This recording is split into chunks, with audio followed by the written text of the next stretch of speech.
নমস্কার বন্ধুরা, রুমার পাকশালাতে তোমাদের সকলকে আরও একবার স্বাগত। আজ আমি তোমাদের সাথে শেয়ার করব পাউরুটি দিয়ে একটা সহজ মিষ্টির রেসিপি। এটাকে তোমরা গজাও বলতে পারো। ভিডিওটি স্কিপ না করে ফার্স্ট থেকে লাস্ট অব্দি দেখার অনুরোধ রইল। তাহলে চলো রেসিপিটা দেখে নেওয়া যাক। আমি এখানে 6টা পিস পাউরুটি নিয়েছি, 1 বাটি চিনি নিয়েছি। এখন আমি পাউরুটিগুলোকে কেটে নেব। তো লম্বা লম্বা পিস করে কেটে নিচ্ছি। এরপর আমি ছোট ছোট টুকরো করে নিচ্ছি।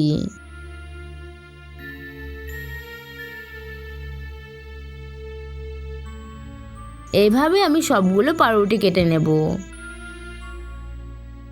তো তোমরা দেখতেই পাচ্ছ এরকম একই মাপের হয়েছে, সবগুলো ছোট ছোট পিস করে কেটে নিয়েছি। এখন আমি গ্যাস অন করে কড়াইতে সাদা তেল দিয়ে দিয়েছি। তেলটা ভালো মতো গরম হয়ে গেছে।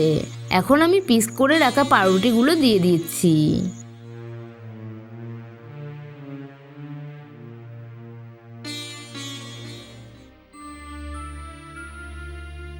একটু নাড়াচাড়া করে নেব।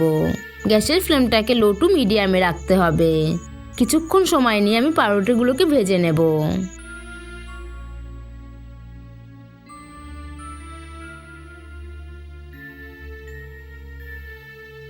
2 থেকে 3 মিনিটের মতো আমি সময় নিয়ে পাউরুটিগুলোকে ভালো করে ভেজে নিচ্ছি।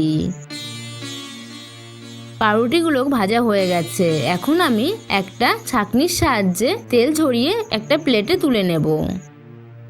তো পাউরুটিগুলো দেখতে পাচ্ছ ভাজার পর অনেকটা মুচমুচে হয়ে গেছে। এখন আমি আবারও গ্যাস অন করে একটা কড়াই বসিয়ে দিয়েছি। কড়াইতে 1 বাটি চিনি দিয়ে দিলাম। হাফ বাটি জল দিয়ে দিচ্ছি।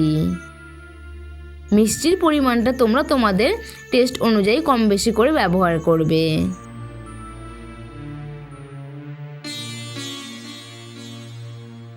এখন আমি গ্যাসের ফ্লেমটা বাড়িয়ে দিয়েছি।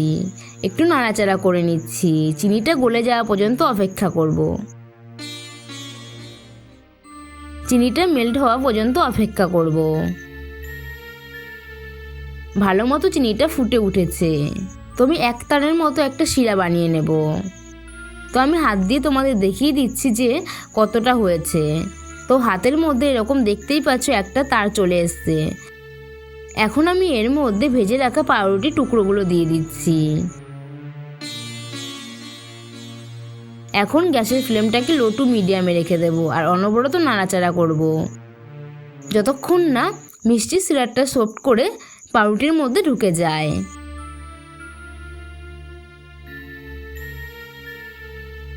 কিছুক্ষণ জাল করে নেওয়ার পর পাউরুটির মধ্যে শিরাগুলো পুরোপুরি ঢুকে গেছে।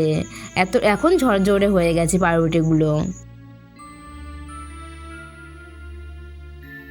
তো এখন আমি একটা প্লেটের মধ্যে তুলে নিয়েছি। এটাকে তোমরা পাউরুটির মিষ্টি বা গজাও বলতে পারো। তো আজকের রেসিপিটা কেমন লাগলো অবশ্যই জানিও। ভালো লাগলে লাইক, কমেন্ট ও শেয়ার করো। আর তুমি যদি আমার চ্যানেলে নতুন বন্ধু হয়ে থাকো অবশ্যই চ্যানেলটা একটা সাবস্ক্রাইব করে রাখার অনুরোধ রইল।